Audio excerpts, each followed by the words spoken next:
창세기 19장 30절부터 38절입니다. 제가 읽겠습니다. 롯은 소알에 사는 것이 두려워서 두 딸을 데리고 소알을 떠나 산으로 들어가서 숨어서 살았다. 롯은 두 딸들과 함께 같은 굴에서 살았다. 하루는 큰딸이 작은딸에게 말하였다. 우리 아버지는 늙으셨고 아무리 보아도 이 땅에는 세상 풍속대로 우리가 결혼할 남자가 없다. 그러니 우리가 아버지께 술을 대접하여 취하시게 한 뒤에 아버지 자리에 들어가서 아버지에게서 씨를 받도록 하자. 그날 밤에 두 딸은 아버지에게 술을 대접하여 취하게 한 뒤에 큰딸이 아버지 자리에 들어가서 누웠다. 그러나 아버지는 큰딸이 와서 누웠다가 일어난 것을 전혀 알아차리지 못하였다. 이튿날 큰딸이 작은딸에게 말하였다. 어젯밤에는 내가 우리 아버지와 함께 누웠다. 오늘 밤에도 우리가 아버지께 술을 대접하여 취하시게 하자. 그리고 이번에는 네가 아버지 자리에 들어가서 아버지에게서 씨를 받아라. 그래서 그날 밤에도 두 딸은 아버지에게 술을 대접하여 취하게 하였고 이번에는 작은딸이 아버지 자리에 들어가 누웠다. 그러나 이번에도 그는 작은딸이 와서 누웠다가 일어난 것을 전혀 알아차리지 못하였다. 롯의 두 딸이 드디어 아버지 아이를 가지게 되었다. 큰딸은 아들을 낳고 아기 이름을 모압이라고 하였으니 그가 바로 오늘날 모압 사람의 조상이다. 작은딸도 아들을 낳고 아기 이름을 베남미라고 하였으니 그가 바로 오늘날 암몬 사람의 조상이다. 창세기 19장 30절부터 38절에는 이 세 가지 이야기가 담겨 있다라는 이야기를 지난번에 했습니다. 소알로 피신한 롯이 소알로 피신한 롯이 소알 사람들이 두려워서 이제 산으로 도망쳐서 이제 살았다라는 이야기가 있고, 또 롯의 두 딸이 후손이 끊길 것이 염려해서 아버지를 이제 술 취하게 해서 아버지와 관계를 갖고 각각 아들을 낳았다라는 이야기가 있고, 그 다음에 이 아들들이 각각 모압 사람과 암몬 사람의 조상이 되었다라는 이 세 가지 이야기가 이제 겹쳐서 나옵니다. 지난 설교에서는 롯의 두 딸이 낳은 아들들이 모압과 암몬 사람의 조상이 되었다라는 게 뭘 의미하는지 이런 것을 이제 살펴보았습니다. 듣지 않으신 분도 한번 들어보시고, 오늘은 이제 어떤 이야기를 좀 보려고 하냐면은, 소알 사람들이 두려워서 산으로 도망쳐서 롯이 동굴에서 숨어 살았다라고 했는데, 그 부분에 대해서 좀 보려고 합니다. 이제 하나님의 사자들, 즉 천사들이 롯에게 소돔과 고모라의 멸망을 예고하죠. 이들의 죄악으로 인해서 이 소돔과 고모라가 멸망할 것이다 라고 예고하고, 롯에게 신속하게 이 소돔을 빠져나와서 대피하라 라고 경고합니다. 그리고 이 하나님의 사자들, 즉 천사들이 롯에게 피신처로 이야기한 곳은 산입니다. 그죠? 산으로 도망치라고 하면서 뒤를 돌아보지 말고 이렇게 산으로 어서 빨리 도망치라 라고 경고를 합니다. 그런데 롯이 산으로 도망치라는 이 천사들의 지시를 거부하고 다른 이야기를 하죠. 저 산으로 가다가는 우리가 죽겠으니까 소알로 피신하겠다라고 합니다. 그럼 롯이 이제 산으로 천사들은 가야 산다. 그런데 롯이 저 산으로 도망치다가는 우리가 죽게 되었으니까 소알로 가는 게 더 안전하다라고 이제 고집을 피운 거죠. 그래서 이제 천사들 어쩔 수 없이 그래, 그럼 소알은 내가 멸망시키지 않을 테니까 소알로 가라라고 한 거예요. 근데 이제 왜 그랬을까라는 이유부터 좀 보려고 합니다. 그럼 소알이 어떤 도시인가 한번 보도록 하죠. 창세기 13장입니다. 창세기 13장. 소알이 어떤 도시인가?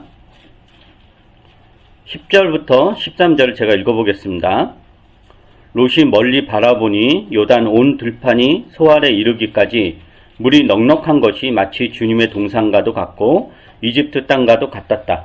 아직 주님께서 소돔과 고모라를 멸망시키시기 전이었다. 롯은 요단의 온 들판을 가지기로 하고 동쪽으로 떠났다. 이렇게 해서 두 사람은 따로 떨어져서 살게 되었다. 아브람은 가나안 땅에서 살고 롯은 평지의 여러 성읍을 돌아다니면서 살다가 소돔 가까이에 이르러서 자리를 잡았다. 소돔 사람들은 악하였으며 주님을 거슬러서 온갖 죄를 짓고 있었다. 그 아브람과 롯이 이제 살림살이가 늘어나고 가축들이 늘어나서 도저히 같이 있을 수 있는 상황이 안 되자 아브람이 롯에게 제안을 하죠. 우리가 갈라서는 게 나한테도 좋고 너한테도 좋겠다 라고 해요. 그리고 선택권을 롯에게 주죠. 네가 동쪽을 택하면 나는 서쪽을 가고 네가 서쪽을 택하면 나는 동쪽을 가겠다. 네가 가고 싶은 곳에 가라 라고 해요. 롯이 선택한 지역이 어디냐면은 요단의 온 들판입니다. 그럼 이 요단 온 들판에 속한 대표적인 도시가 소돔과 고모라예요. 소돔과 고모라. 그리고 소알도 여기에 속해요. 그래서 그 10절에 그렇게 나오죠. 롯이 멀리 바라보니 요단 온 들판이 소알에 이르기까지 해서 이 소알도 요단 온 들판에 속한, 즉 소돔과 고모라가 중심 도시였고 소알은 좀 위성 도시 같은, 오늘날로 이야기하면 이제 변두리 같은 이런 도시지만 소돔과 고모라의 영향권 안에 있는 그런 이제 도시인 거죠. 그러니까 소돔과 고모라, 이 소알은 롯이 번성을 이루기 위해서 이렇게 보니까 저기 가면 지금보다 재산이 훨씬 더 많이 늘어날 수 있겠다라는 어떤 기대, 희망을 가지고 거기를 이제 택하죠. 그런데 이 소돔과 고모라, 소알은 규모에서 차이가 있을 뿐 주님을 거슬러서 온갖 죄를 짓고 있었던 도시들이다라고 창세기 저자가 이야기합니다. 그래서 이런 맥락에서 그 롯이 산으로 도망치라는 천사들의 지시를 거부하고 소알로 피신할 수 있게 해달라고 한 이유는 추측컨대 아마도 소돔에서의 삶에 대한 집착이었을 것으로 추측할 수 있습니다. 소돔에서의 삶에 대한 집착. 창세기 19장을 한번 보죠. 다시 그 19장 그 앞에 17절부터 한번 보세요. 제가 읽어볼게요. 창세기 19장 17절부터 22절.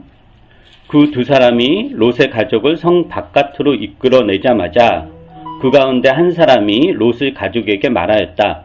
어서 피하여 목숨을 건지시오. 뒤를 돌아보거나 들에 머무르거나 하지 말고 저 산으로 도피하시오. 그렇게 하지 않으면 죽고 말 것이오. 이때 롯이 그들에게 말하였다. 다른 길을 말씀해 주시기 바랍니다. 두 분께서는 이 종을 좋게 보시고 저에게 크나큰 은혜를 베푸셔서 저의 목숨을 구해 주셨습니다. 그러나 제가 저 산까지 도피해 가다가는 이 재난을 피하지 못하고 죽게 될까 두렵습니다. 보십시오. 저기 작은 성이 하나 있습니다. 저 성이면 가까워서 피할 만합니다. 그러니 그리로 피하게 하여 주십시오. 아주 작은 성이 아닙니까? 거기로 가면 제 목숨이 안전할 것입니다. 그 사람이 롯에게 말하였다. 좋소. 내가 그 청을 들어주겠소. 저 성은 멸하지 않겠소. 당신네가 거기에 이르기까지는 내가 아무 일도 하지 않을 터이니 빨리 그리로 가시오. 롯이 그 성을 작다고 하였으므로 사람들은 그 성의 이름을 소알이라고 하였다. 자, 이 본문을 자세히 보면은 재밌는데 천사들이 산으로 도피하라 라고 그래요. 그리고 어떤 이야기 하니 너희가 산으로 도피하지 않으면 죽고 말 것이다. 그러니까 빨리 산으로 피하라 라고 그래요. 근데 롯이 어떤 이야기 하냐면은 제가 저 산까지 도피해 가다가는 이 재난을 피하지 못하고 죽게 될까 두렵다라고 그래요. 그러면서 자기가 가고 싶은 도시를 구체적으로 지목하죠. 저 소알로 피신하면 내 목숨이 안전할 것이다 라고 하면서 글로 이제 피신하게 해달라 라고 그래요. 근데 롯이 진심으로 산으로 도망치면 재난을 피하지 못하고, 즉 산으로 도망치다가 중간에 재난을 당해서 진짜 죽을까봐 두려워서 소알로 피신하게 해달라고 했을까라는 거예요. 그러니까 이게 롯의 진심이었을까? 근데 본문을 보면 그렇지 않아요. 왜냐면은 소돔과 고모라에 대한 심판 예고를 천사들이 한 거잖아요. 그 천사들이 이제 그 멸망을 시킬 거예요. 그리고 그 천사들이, 멸망의 주체자인 천사들이 저 산으로 가야 너희들이 살 수 있다고 한 거 아니에요? 그럼 당연히 그 산에 가기까지는 이게 이 롯이 그 소돔과 고모라가 망하지 않고 롯이 안전하게 피신할 때까지, 그러니까 보호할 거다라는 건 너무도 당연한 거죠. 왜냐하면 천사가 피신처로 제공을 한 거니까. 그러니까 그러니까 롯이 소돔과 고모라에 대한 심판을 믿으면서 산으로 피신해야 살 수 있다는 천사의 말을 믿지 않았다라는 것은 말이 안 된다라는 거예요. 둘 다 믿거나 말거나 이런 거죠. 그래서 본문에 구체적인 이야기는 없지만 아마도 롯이 소알로 피신하고자 했던 이유는 다른 데 있었을 것 같습니다. 비록 이제 규모는 작지만 소돔과 고모라에 비해서 규모는 작지만 소알도 도시였고 그 소돔과 고모라의 영향권 아래서 살고 있었던 도시였기 때문에 또 롯이 그 소돔에 정착하면서 소돔만 지역에서만 활동한 게 아니라 재산을 축적한 게 아니라 요단 온 들판을 자기의 거처로 삼아서 재산을 축적을 했기 때문에 롯의 재산이 소돔에만 있지 않고 소알에도 어느 정도 있었을 거다라고 추측을 할 수 있습니다. 더구나 21절에 보면 롯의 요구를 두는 천사들이 어떤 이야기 하냐면 21절 보세요. 줬소, 내가 그 청을 들어주겠소. 저 성은 멸하지 않겠소 라고 그래요. 그러니까 이 말을 보면 애당초 소돔과 고모라를 심판할 때 거기에 무엇도 포함된 거냐면 소알도 포함된 거예요. 왜냐 그 요단 온 들판의 그 도시들이 온갖 죄를 저지르고 있었기 때문에 그 성을 심판하는 게 하나님의 뜻이었고, 그래서 그 소돔과 고모라 멸망할 때 소돔만이 아니라 그 온 들판이다 이렇게 유황불로 심판을 받았다 그런 이야기가 있거든요. 그러니까 애당초 이 소돔의 심판에 소알도 포함되어 있었던 거다라고 하는 거죠. 그렇게 이제 추측을 할 수 있는데 롯이 소알로 피신하겠다고 한 거예요. 그래서 이제 머뭇거리는 거죠. 또 머뭇거리는 거예요. 그러니까 천사들이 어서 빨리 롯을 탈출시켜야 되는 게 천사들의 급한 임무잖아요. 그래서 급한 마음에 롯의 제안을 어쩔 수 없이 들어준 것은 아닐까 라고 우리가 추측을 해볼 수 있습니다. 줬소, 내가 그 청을 들어주겠소, 저 성은 멸하지 않겠소. 이게 그런 뉘앙스인 것입니다. 그러니까 롯은 소알에 있는 재산을 지키고자 했고, 천사들은 롯을 탈출시켜서 살려야 하니까 어쩔 수 없이 산으로 피신시키는 걸 포기하고, 안 가겠다고 하니까 그건 포기하고 소알로 피신시키면서 소알을 멸하고자 했던 계획은 취소한 것 같습니다. 그래서 롯이 천사들이 처음에 제시했던 산이 아니라 소알로 피신을 하는 거죠. 그래서 이제 이런 맥락에서 오늘 본문을 이제 우리가 봐야 돼요. 19장 30절을 한번 보세요, 다시. 19장 30절.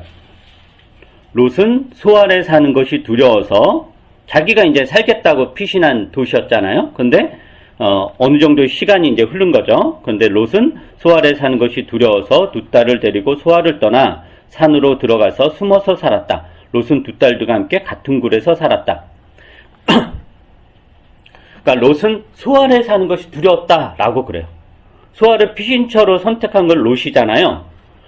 근데 롯은 자신과 가족이 정착하며 살고 있던 소돔이 멸망하자 차선책으로 이제 소알을 선택한 건데, 그리고 롯이 천사들은 맨 처음에 산을 제시했잖아요. 산이 안전하다. 그런데 그 롯이 산이 아니라 소알을 선택한 것은 그만큼 소알이 안전하다. 자신에게 안전하다라고 여겼기 때문에 소알을 선택을 한 거예요. 그래서 어쩌면 소돔에서 일군 재산 다 잃어버렸지만, 다 망했으니까 잃어버렸지만, 소알에서 어느 정도 재산이 있으니까 그거를 가지고 다시 이렇게 재건할 수도 있겠다. 다시 시작할 수도 있겠다. 라고 이제 생각을 했었을 거예요. 그래서 이제 천사들이 산으로 피신하라고 했음에도 불구하고 산으로 도망치다 보면 이렇게 재앙을 만나서 죽을 수도 있다. 그런 말도 안 되는 핑계를 대면서 소알로 들어갈 수 있게 해달라고 요구했고, 그 정도로 즉 천사들의 지시를 어겨가면서까지 소알이란 도시는 롯이 적극적으로 선택한 도시인 거예요. 이렇게 롯이 적극적으로 선택을 했다면은 롯에 어떤 기반이 있었던 거고, 그걸 가지고 자기가 다시 소돔에서 살던 것까지는 아니어도 어느 정도 그 번성을 누리면서 살 수 있겠다라고 이제 계산을 한 거죠. 안전하다라고 생각을 한 거예요. 그런데 이제 30절에 보면 롯은 소알에 사는 것이 두려웠다라고 그래요. 그러니까 변화가 생긴 거죠. 롯의 계획이 이제 틀어진 거예요. 이것도 이제 본문에는 나오지 않아요. 그러니까 몇 가지 이제 추측을 할 수 있는데, 왜 안전하다라고 여겼던 소알이 두려움의 대상이 되었을까? 이 변화는 무엇일까? 라는 것을 추측을 해볼 수 있는데, 첫째는 이거예요. 첫째는 소알도 소돔과 고모라와 같은 도시였으니 소알 사람들도 온갖 죄를 저지르면서 살았을 거 아니에요? 그리고 롯이 이제 소알에서 살면서 그 소알 사람들의 죄악을 이제 직접 보니까 롯에게 이제 어떤 두려움이 생긴 거냐면은, 이러다가 소돔처럼 소알도 망하겠구나. 지금 소알에서 거둔 일군 재산 이런 거 상관없이 소알에서 내가 있다가는 그냥 그 소돔의 멸망을 받잖아요. 그리고 자기 아내가 뒤돌아보다가 소금 기둥이 된 것까지 받고, 그러다가 나와 내 두 딸까지 완전히 그냥 죽겠구나, 완전히 망하겠구나 라는 그런 두려움이 생겼을지도 모릅니다. 그 두려움이.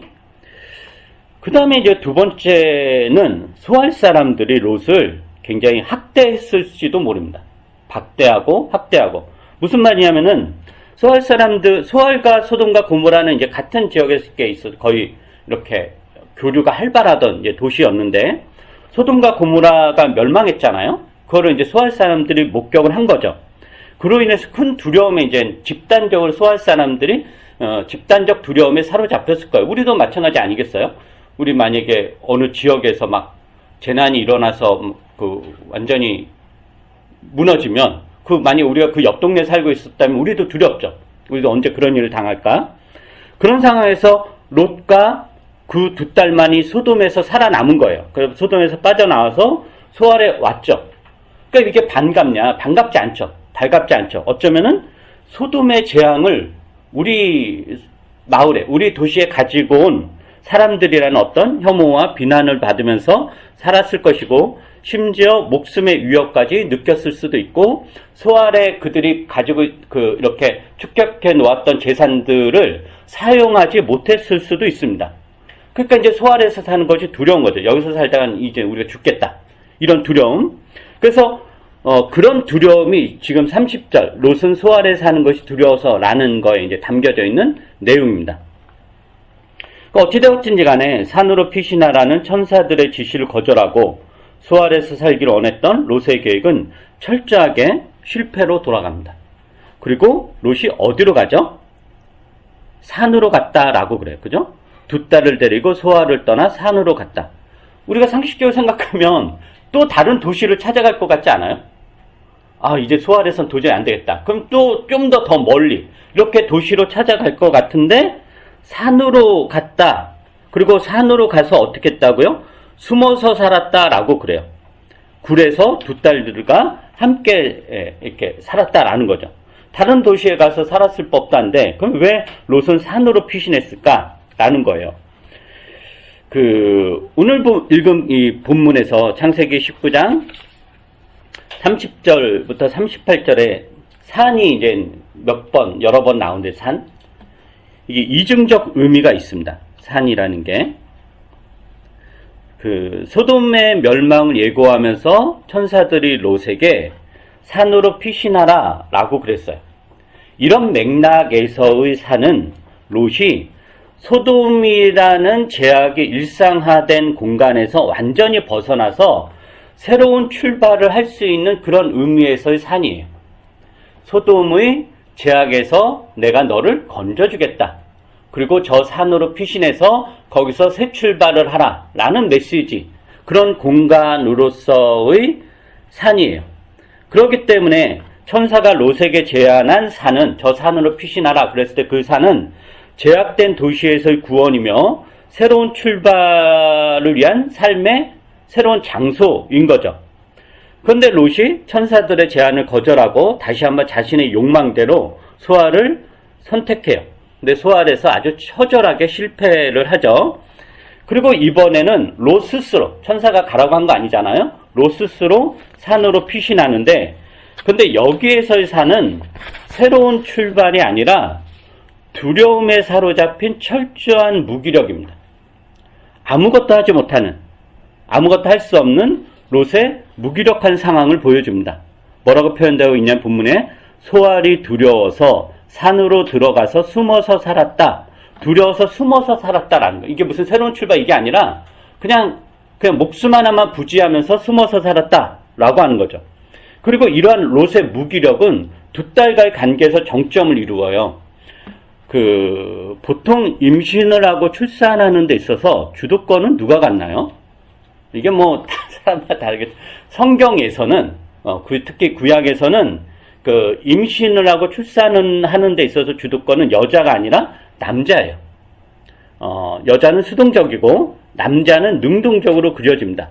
그래서 남자가 적극적으로 무엇을 해야 여자가 임신을 할 수 있는 거예요. 그래서 야곱에게, 나중에 창세기 보겠지만 야곱에게 부인도 있고 첩도 있었는데 그들이 야곱을 어떻게든지 이렇게 꼬시고 야곱을 움직이게 하고 하려고 애를 쓰잖아요. 그때 할 수 있는 게 없으니까. 그래서 여자가 임신을 하고 이런 데서 남자가 능동적으로 그려지는데, 근데 이제 지금 오늘 읽은 본문에서 이 두 딸과의 관계에서 롯은 철저하게 무기력하죠. 본인의 의지는 전혀 없어요. 그런 딸들이 자신을 이용하고 자신과의 관계를 통해서 자기 딸들이 임신을 했는데도 그 가정이 어떻게 진행되는지 전혀 몰랐다라고요. 본문에서 여러 편 전혀 몰랐다. 아무것도 모르고 자신이 무엇을 했는지도 모르고 그 말은 그 어떤 의지나 힘도 없었다라는 것을 뜻합니다. 그러니까 롯의 무기력함이 얼마나 회복 불가능할 정도였는지를 알 수 있습니다. 그래서 롯의 인생 말년, 롯이 이제 이렇게 해서 롯의 이야기는 끝나거든요. 이 인생 말년은 이렇게 두려워서 떨며 아무것도 못하는 무기력한 삶으로, 불행한 삶으로 끝납니다.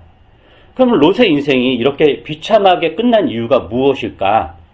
이것을 한번 볼 텐데, 롯의 이야기를 보면은, 롯에게는 일생에 3번의 선택, 3번의 기회가 있었습니다. 그걸 보죠. 아브람과 롯의 관계는 이제 삼촌과 조카 관계예요. 삼촌과 조카. 아브람의 아버지가 데라인데, 데라에게 3 아들이 있었어요. 그 첫째가 아브람이고, 그 다음에 나홀이고, 하란이에요. 하란이 이제 막내 아들인데, 아브람 집안이 원래는 이제 바빌로니아, 지금의 이라크 지역이죠. 거기 우르 지역에서 이제 살고 있었잖아요. 거기에서 이제 살면서 데라가 아브람도 낳고, 나홀도 낳고, 하란도 낳고, 거기에서 또 아브람도 결혼하고, 하란도 결혼을 해요. 막내 아들도. 근데 하란이 아들을 낳는데 그 아들 롯이에요. 근데 낳고 나서 얼마 안 있다 죽어요. 그러니까 롯은 어린 나이에 이제 아버지를 잃게 되죠. 그래서 아브라함이 그 조카 롯에 대해서 가졌던 애틋한 연민, 안타까운 마음이 일찍 아버지를 여의었기 때문에 그런 거 아닐까라고 우리가 생각을 해볼 수 있습니다. 그러다가 이제 아버지 데라가 자기 아들 이제 하란도 죽고 그러니까 이 바빌로니아에서 살 수 없겠다 해가지고 어떤 이유인지 모르지만 가나안 땅을 떠나요. 근데 가나안 땅에서 정착하는 게 아니라 바빌로니아 우르와 가나안의 중간 지점이 하란인데 지금의 이라크 지역이죠. 거기에서 이제 정착을 해요. 거기에서 이제 데라가 죽고 아브라함이 이제 남은 식솔들 있고 가나안 땅을 떠나는데 그때 조카 롯도 이제 데리고 가요. 그래서 이제 아브라함이 조카 롯에게도 재산을 어느 정도 주고 자기도 재산을 갖고 그래서 가나안 땅에서 번성을 하죠. 그러니까 아브라함도 이제 부자가 되고 롯도 이제 부자가 되었어요. 근데 이제 같이 살 수 없으니까, 왜냐면 재산이 많이 늘어나고 가축들도 많이 늘어나니까 그 식솔들끼리 종들끼리 막 분쟁이 일어나고 싸움이 일어나니까 이럴 바엔 차라리 갈라서는 게 낫다라고 해서 아브라함이 제안을 하죠. 그래서 롯에게 먼저 어느 지역으로 갈 것인지 선택권을 줘요. 근데 롯은 어떻게 선택하냐면은 자기 눈에 보이는 대로 소돔이 이득을 줄 것이라고 생각하고 소돔 땅을 선택을 해요. 그러니까 롯은 눈앞에 보이는 이득을 쫓아서 선택을 하는 거죠. 아까도 읽었지만 창세기 저자는 이미 소돔 사람들이 온갖 죄를 저지르고 있었다라고 이야기해서 하는 것을 보아서 롯이 소돔을 선택할 때도 이미 그 땅엔 그 소돔 사람들 온갖 죄를 저지르고 있었던 상황인 거예요. 근데 아마도 롯은 아무리 소돔이 죄악이 가득 차도 나만 안 저지르면 되지 이런 생각을 했을 수도 있고 아니면은 그냥 무시했을 수도 있어요. 왜냐면 워낙 그 땅이 너무 비옥하고 자기가 거기서 살면 엄청난 이제 부를 이룰 수 있겠다라는 생각을 하기 때문에 그래서 눈앞에 보이는 이득에 급급해서 소돔을 선택합니다. 이게 롯의 첫 번째 선택이에요. 아브라함 기회를 준 거죠. 이건 하나님이 기회를 준 건데 롯이 그렇게 선택을 해요. 그 다음에 롯에게 두 번째 선택이 또 어떤 있었냐면은 그 동방의 왕들이 이제 가나안 지역을 침략을 하잖아요. 다 기억 안 나시겠지만 동방의 5 왕들이 가나안 지역을 침략해서 소돔도 함락시키고 고모라도 함락시켜서 그 왕들과 재산을 다 이렇게 사람들과 재산들을 다 탈취해서 포로로 잡아가요. 그때 소돔에 롯이 살고 있으니까 롯도 그의 가족들, 식솔들, 재산들 다 빼앗기고 롯과 그 가족들 포로로 그 동방왕들에게 잡혀서 이제 포로로 잡혀가는데, 그때 이제 아브라함이 몇몇 이제 군사들 이끌고 소돔왕을 추적해가지고 무찌르고 롯을 이제 구하죠. 그러니까 소돔 백성들을 이렇게 구해요. 그래서 이제 다시 롯에게 돌려주고 그래요. 근데 이때 롯은 자기가 번성할 거라고, 그리고 소돔 왕이 나를 지켜줄 것이다라는 믿음 하에서 소돔을 선택한 거 아니에요? 거기서 이제 정착하며 살았는데, 그렇다면 이 상황에서 롯이 뭘 깨달았어야 되냐면은, 소돔이 나를 보호해주지 못한다, 우리 집안을 보호해주지 못한다는 것을 알았어야 됐고, 그때 소돔에서 벗어나야 했습니다. 사실 강제적으로 벗어난 거잖아요. 포로로 잡혀가는, 강제로 뽑힌 거, 강제적으로 벗어난 건데, 그걸 아브라함이 구한 거죠. 그렇다면 롯이 정신을 차리고, 내가 살 곳은 소돔이 아니구나 라는 그 선택을 했어야 되는데, 이런 기회, 이 선택을 기로해서 롯은 소돔에 계속 남기로 합니다. 그러니까 소돔에서 당한 재앙에도 불구하고 소돔이 주는 이득을 포기할 수 없었던 거죠.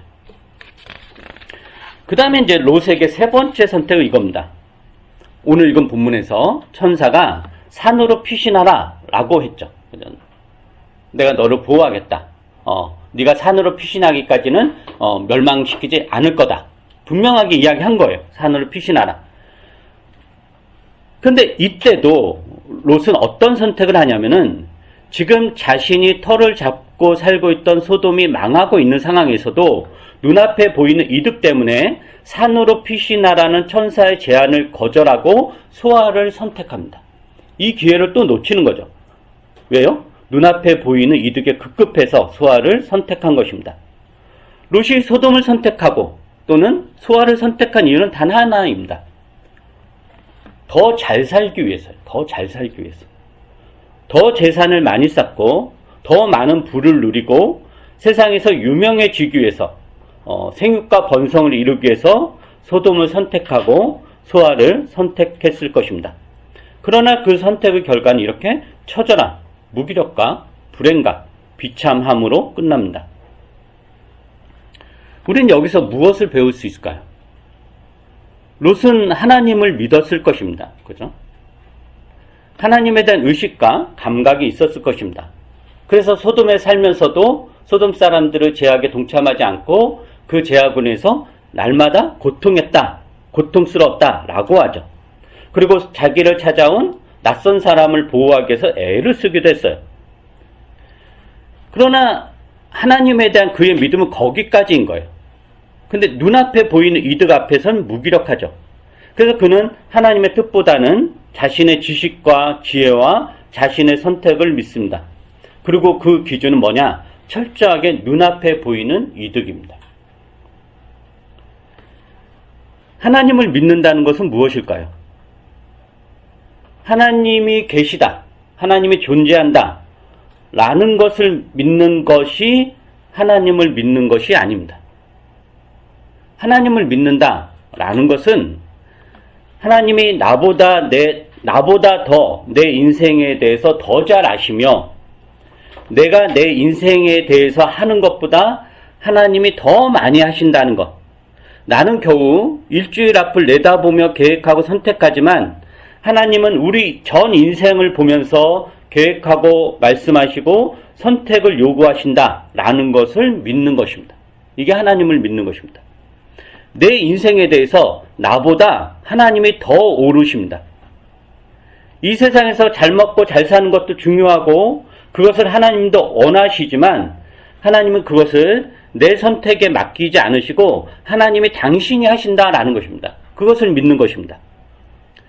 아브라함은 하나님에 대한 그러한 믿음이 있었기 때문에 롯에게 선택권을 넘겨줄 수 있었던 것입니다. 롯에게. 눈앞의 이익에 연연해하지 않고 롯에게 먼저 선택하도록 한 것입니다. 교우 여러분, 하나님을 믿으십시오. 하나님을 신뢰하십시오. 하나님이 여러분의 인생을 끌고 갈 수 있도록 순종하십시오.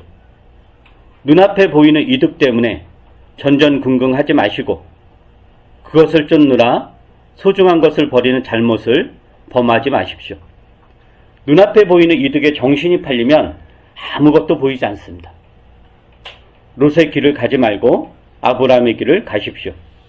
여러분보다 여러분은 더 잘 알고 여러분의 전 인생이라는 시간에서 여러분은 조율해 가시는, 그리고 기회를 주시고 선택을 요구하시는 그 하나님을 신뢰하십시오. 기도하겠습니다. 불꽃 같은 눈동자로 우리 인생을 돌아보시는 하나님, 우리는 우리의 지식과 지혜를 의지하여 많은 계획을 세우고 선택을 하면서 살아갑니다. 우리 인생이 우리에게 달려있는 것처럼 전전긍긍하면서 안전지대를 만들고 우리에게 이득이라고 생각하는 것을 선택하며 살아갑니다. 그러나 우리는 종종 이 계획과 선택을 이룰 수 있는 하나님의 힘만 요구하지 하나님이 우리 인생을 계획하시고 선택해 나가신다는 것을 종종 잊어버립니다. 눈앞의 이득에 눈이 팔려서 하나님에게 묻지도 않고 하나님의 뜻을 구하지도 않고 욕심대로 선택합니다. 그러다가 고난을 당하고 장애물을 만나면 쉽게 무너지고 원망과 불평을 쏟아놓기 시작합니다. 하나님이 어디에 있냐고 화를 내기도 합니다. 그러나 주님은 늘 우리를 돌아보셨습니다. 우리가 우리를 사랑하고 위하는 것보다 하나님이 우리를 더 사랑하시고 더 위하시기에 하나님은 우리의 전 인생의 시간을 통해서 우리를 돌보아 주십니다. 이러한 하나님을 믿고 신뢰할 수 있도록 우리의 마음을 잡아주시옵소서. 우리는 살면서 온갖 일을 다 겪습니다. 즐거운 일, 슬픈 일, 화나는 일, 아픈 일 등 다양한 사건들이 우리의 삶을 뒤흔들어 놓습니다. 그 다양한 사건들을 그냥 지나치지 말게 하시고 거기에서 하나님을 배우고 하나님이 얼마나 우리를 위하시는지를 배우고 나보다 하나님이 더 지혜롭고 더 능력이 있으시고 더 올바르다라는 것을 배우게 하옵소서. 그래서 우리 인생이 우리에게 달려있지 않고 하나님에게 달려있다는 것, 그 믿음으로 이 세상을 담대하게 살아갈 수 있게 하옵소서. 우리 주 예수 그리스도의 이름으로 기도합니다. 아멘.